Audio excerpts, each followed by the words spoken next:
Good morning. It's Saturday, January 4th, the very first weekend of the new year. I'm Stephanie Bertini in the Fox 5 newsroom. Thanks for joining us live here on the Fox Local app. Well, congestion pricing gets the green light. It will come into effect at midnight. A federal judge ruled against a last-ditch effort by New Jersey to pause it, the state vowing to appeal, citing environmental and health concerns.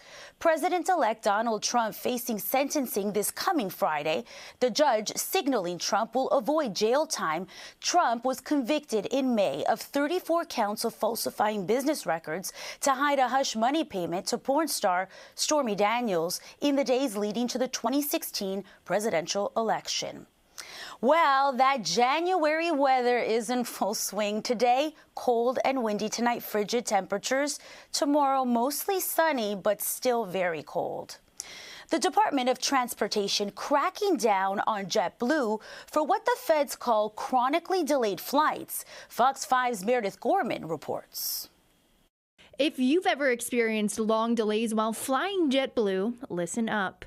The airline is being fined $2 million by the Federal Transportation Department for operating 4 flight routes on the East Coast in 2022 and 2023 that arrived chronically late. 3 of the routes were out of JFK. The other was out of Bradley Airport in Connecticut, with JetBlue being found responsible for nearly 80% of the flight disruptions. The Department of Transportation is saying that JetBlue's schedule was never doable, that it input that schedule to be more competitive against its rivals. For its part, the airline says the federal government also bears responsibility for chronic air travel delays.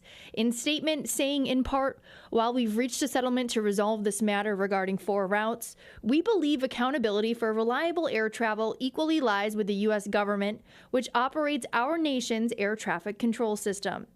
It's the first time the DOT has ever fined an airline for delays, and the Department of Transportation also is actively investigating other airlines for doing the same thing with their flight schedules. The DOT Secretary, Pete Buttigieg, told the Points Guy actually there were investigations, plural, going on, so we could get more news about other airlines in the coming months. I'm very intrigued to see. This is the first time we've ever heard of something like this, and I think this could be a good way to get the airline's attention on some of these routes that are commonly delayed. Now, half of the money is expected to go to impacted passengers, with customers affected by delays or flight disruptions in the next year, each receiving at least $75, and then the other remaining $1 million going to the U.S. Treasury. Meredith Gorman, Fox 5 News. Turning now to politics, Mike Johnson is the re-elected Speaker of the House. It comes after an intense standoff yesterday. 3 Republicans initially held out when voting began, but after a call to 2 of them from President-elect Trump, they switched their vote to Johnson, ultimately giving Johnson the 218 votes needed to take the gavel. We're going to drastically cut back the size and scope of government. We're going to return the power back to the people. And in coordination with President Trump and his administration, we are going to create a leaner, faster, and more efficient federal workforce. We need to do that. Johnson holds the narrowest House majority in nearly 100 years. The U.S. Surgeon General making headlines after calling for cancer warnings on alcoholic beverages. He says alcohol consumption is to blame for nearly 1 million preventable cancer cases in the U.S. within the last decade alone. Fox 5's Jody Goldberg picks it up from here.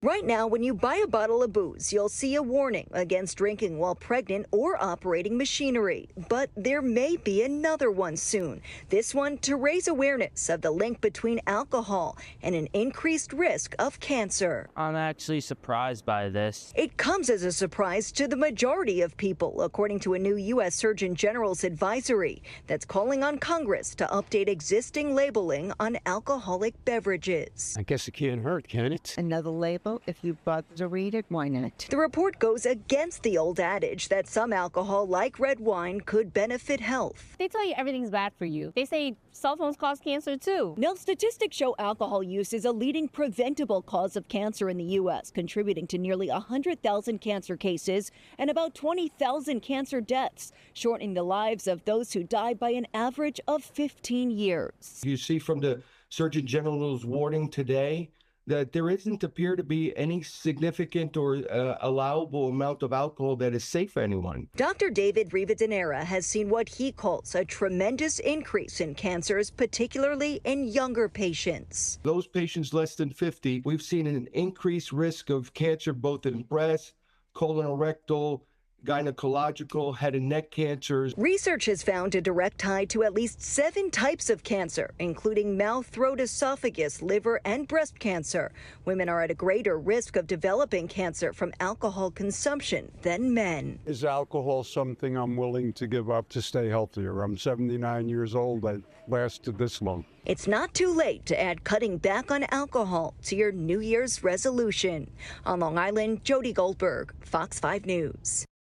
The NYPD is looking for the guys in this surveillance video. Police say they've been on a citywide robbery spree. They're wanted for stealing at least 49 ATMs from stores in every borough except Staten Island. And police say that was between mid-September and the end of December 2024. The suspects reportedly used stolen vehicles to haul away the ATMs. If you have any information, you're asked to call police. The 2025 award season kicks off this weekend with the 82nd annual Golden Globe Awards, honoring the best of the best in movies and TV. Ashley Dvorkin has a preview of Sunday's show and a look at some of the biggest contenders. The 82nd Annual Golden Globe Awards will be hosted by comedian Nikki Glazer, who makes history as the first woman to host the show solo. She's also a nominee for Best Performance in Stand-Up Comedy on Television for her HBO special, Someday You'll Die. Bingo.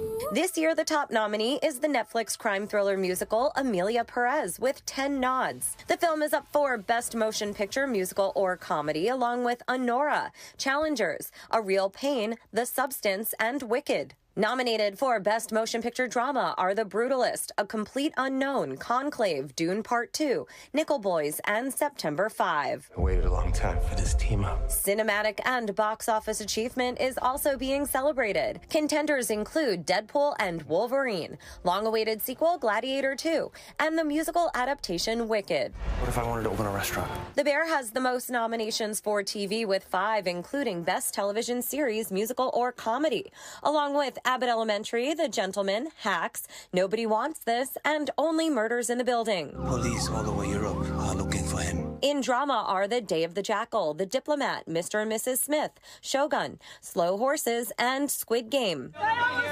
In career achievement honors, Viola Davis will receive the Cecil B. DeMille Award and Ted Danson the Carol Burnett Award. Are you ready? The Golden Globes air live on CBS and stream on Paramount Plus on Sunday, January 5th. In Hollywood, Ashley Dvorkin, Fox News. Apparently, January is a bad month for couples and a great one for divorce lawyers. Typically, the start of a new year sees a large rise in breakups. The first working Monday has been dubbed Divorce Day. A survey found the holidays put too much stress on relationships, and most troubled couples want to avoid a messy holiday split. It seems natural diamonds are losing their sparkle. According to the Wall Street Journal, more Americans are choosing lab-grown diamonds. Part of the reason is because the price has dropped about 75% in recent years. Lab-grown sales are up almost 13% through last November compared to the year before. Meanwhile, sales of natural diamonds are down about 1%. The American Kennel Club is recognizing a new dog breed. Meet the Danish-Swedish farm dog. The breed used to be quite common on Scandinavian farms, but nearly went extinct due to industrialization. It's known for its friendly disposition and usually loves people, as well as helping out with outdoor work, especially catching pests. dogs. It will compete in Kennel Club events under the working group category. Experts say the farm dog's biggest attribute is its health. The typical lifespan is 16 to 18 years.